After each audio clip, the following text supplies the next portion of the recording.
ಮುಗಿಯೋ ತನಕ ಸಿದ್ದರಾಮಯ್ಯ ಬಗ್ಗೆ ಯಾರು ಚಿಂತನೆ ಮಾಡಬೇಡಿ ಅಂತ ರಾಜಣ್ಣರು ಅದನ್ನು ಹೇಳಿದರೆ. ನನ್ನೇ ಒಂದು ಸ್ಟೇಟ್ಮೆಂಟ್ ನೋಡಿದೆ, ಕರೆಕ್ಟಾಗಿ ಹೇಳಿದ್ದಾರೆ, ಚೆನ್ನಾಗಿ ಹೇಳಿದ್ದಾರೆ. ಏನು ಹೇಳಿದ್ದಾರೆ? ನುಡಿದಂತೆ ನಡಿಬೇಕು. ಹಂಗ್ಯಾರು ಹೈಕಮಾಂಡ್ ಮಧ್ಯೆ ತೀರ್ಮಾನ ನನ್ನ ಇಲ್ಲ ಅವತ್ತು ರಾಜಣ್ಣ ನನ್ನ ಮುಂದೆ ನಡೆದಿಲ್ಲ. ಹೈಕಮಾಂಡ್ ಮುಂದೆ ಆಗಿತ್ತು ಅಂದರೆ ಅದಕ್ಕೆ ಸಿದ್ದರಾಮಯ್ಯ ನಡ್ಕೋಬೇಕು. ಈ ಥರ ಎಲ್ಲ ಹೇಳಿಕೆ ಕೊಡ್ತಾರೆ. ಅವನು ಒಂದು ಕೌಂಟ್ ತಗೊಳ್ರಿ, ಇನ್ನೊಂದು ಯಾಕೆ ಕಾಣ್ತೀರಿ? ನುಡಿದಂತೆ ನಡಿಬೇಕಂತೀರ.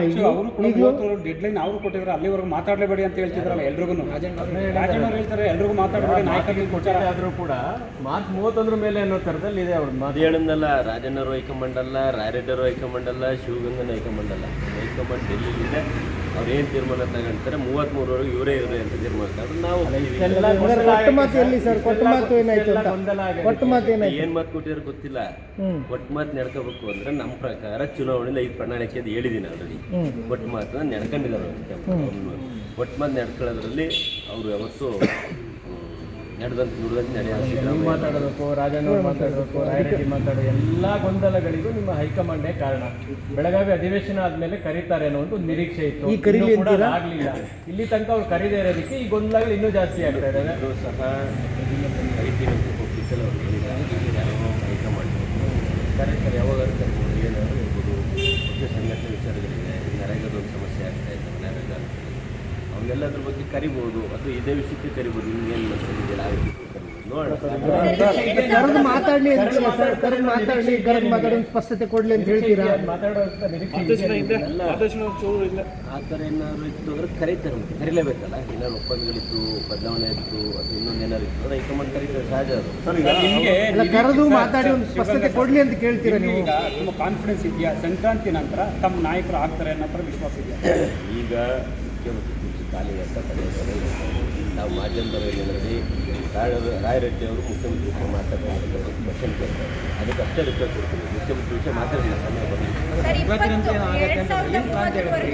ಹೈಕಮಾಂಡ್ ಒಪ್ಪಿದೆ, ಅದಕ್ಕೆ ನಾವು ಕೂಡ ರೆಡಿ ಅಂತ ನೀವು ಹೇಳಿದ್ರಿ ಸರ್. ಸಿದ್ದರಾಮಯ್ಯ ಅವ್ರನ್ನ ಮುಂದುವರಿಸುವಂತಹ ನಿಟ್ಟಿನಲ್ಲಿ ಹೈಕಮಾಂಡ್ ಒಪ್ಪಿದ್ರೆ ಎಲ್ಲ ಶಾಸಕರು ರೆಡಿ ಇರ್ತಾರೆ. ಹೈಕಮಾಂಡ್ ಪ್ರತಿಯೊಬ್ಬರು ಬದ್ಧ.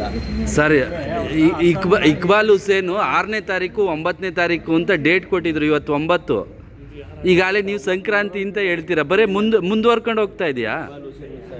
ಹೇಳಿಕೆಗೆ ನೀವು ಅವ್ರನ್ನೇ ಕೇಳಿ. ಕೇಳಿ ನಿಮ್ದೇ ಶಾಸಕರು ಅಸ್ಸಾಂ ವೀಕ್ಷಕರನ್ನ ಮಾಡಿದ್ದಾರೆ. ಏನ್ ಚರ್ಚೆ ಅಂದ್ರೆ 5 ರಾಜ್ಯ ಚುನಾವಣೆ ನಡೆಯೋ ತನಕ ನೀವು ಮಾಡಿ, ಅಲ್ಲಿ ತನಕ ಇದೇನು ಇಲ್ಲ ಅನ್ನೋ ಥರದಲ್ಲಿ ಒಂದು ಮೆಸೇಜ್ ಕೊಟ್ಟಿದ್ದಾರೆ ಅಂತ ಚರ್ಚೆ ಇದೆ. ನಿಮಗೆ ಅಲ್ಲೇ ಇಂಡಿಕೇಶನ್ ತಗೋಬೋದು. ಅಸ್ಸಾಂ ಚುನಾವಣೆ ಜವಾಬ್ದಾರಿ ಕೊಟ್ಟಿದ್ದಾರೆ. ಯಾಕೆ ಕೊಡ್ತಾರೆ? ನನಗೆ ಕೊಟ್ಟಿದ್ದಾರೆ. ಸಂಘಟನೆ ಇದೆ, ಅವ್ರು ಪರಿಶ್ರಮ ಆಗ್ತಾರೆ, ಗೆಲ್ಲಿಸ್ಕೊಂಬರ್ತಾರೆ ಅನ್ನೋ ಕಾರಣಕ್ಕೆ ಅಸ್ಸಾಂ ಚುನಾವಣೆಯ ಜವಾಬ್ದಾರಿ ಕೊಟ್ಟಿದ್ದಾರೆ. ಅದರ ಅರ್ಥ ಏನು? ಗೆಲ್ಲಿಸ್ಕೊಂಬರೋ ತನಕ CM ಆಗಲ್ಲ. ಆಲ್ರೆಡಿ ಗೆಲ್ಸ್ಕೊಂಬಂದವ್ರಲ್ಲ 100 ಲಕ್ಷ. ಕೂಲಿ ಕೊಡ್ಲಿ ಅಂತೀರಾ ಸರ್? ಈ ಕೂಲಿ ಕೊಡ್ಲಿ ಅಂತೀರಾ? ಅಸ್ಸಾಂ ಸಪ್ರೇಟು, ನಮ್ಮ ಬೇರೆ ರಾಜ್ಯಗಳು ಆ ಚುನಾವಣೆ ಅದು ಸಪ್ರೇಟು, ಕರ್ನಾಟಕ ರಾಜಕೀಯನೇ ಸಪ್ರೇಟ್. ಕೂಲಿ ಕೊಡ್ಲಿ ಅಂತೀರಾ ರಾಜ್ಯಕ್ಕೆ ಸಂಬಂಧಪಟ್ಟಂಗೆ? ಎಲ್ರಿಗೂ ಕೊಡ್ಬೇಕಲ್ಲ. ಈಗ ಮೈಕ್ ಹಿಡ್ಕೊಂಡ್ರೆ ನಿಮ್ಮ ಚಾನಲ್ ನೀವು ಕೂಲಿ ಕೊಡ್ಬೇಕಲ್ಲ. ಅಲ್ಲ, ಈ ಟರ್ಮ್ CM ಆಗ್ತಾರಾ? DK ಶಿವಕುಮಾರ್ ಅವರು ಹೈಕಮಾಂಡ್ ಹಾಂ ಮಾಡಿದ್ರೆ ಹಾಗೆ ಇನ್ನು 2.5 ವರ್ಷ ಇದೆ. ಭರವಸೆ ಇದೆ. DK ಶಿವಕುಮಾರ್ ಒಂದು ಭರವಸೆ ಇದೆ ತಮಗೆ. ವಿಷಯ ಮಾತಾಡಬೇಕು. ಖಾಲಿ ಇರಬೇಕು ಕುರ್ಚಿ ಖಾಲಿ. ಗೊಂದಲಗಳಿಗೆ ಒಂದು ಸ್ಪಷ್ಟತೆ. ಕ್ರಾಂತಿ ಈ ಥರದ್ದೆಲ್ಲ ಹೇಳಿಕೆಗಳು ಕ್ರಾಂತಿ ಅಂತ ಹೇಳಿಲ್ಲ, ಸಂಕ್ರಾಂತಿ ಮೇಲೆ ಮಾತಾಡ್ತಾರೆ. DK ಶಿವಕುಮಾರ್ ಅವರಿಗೂ ಕೂಡ ಕೂಲಿ ಕೊಡಬೇಕು ಹೈಕಮಾಂಡ್. ಪ್ರತಿಯೊಬ್ಬರಿಗೂ ಕೊಡಬೇಕು. ನಾವು ಪಕ್ಷ ಸಂಘಟನೆ ಮಾಡಿ ನಮ್ಗೆ ಕೂಲಿ ಕೊಟ್ಟರು. ಕೂಲಿ ವಿಷಯ ಟಿಕೆಟ್ ಹಂಗೆ ಅವರು ಕೊಡಬೇಕು.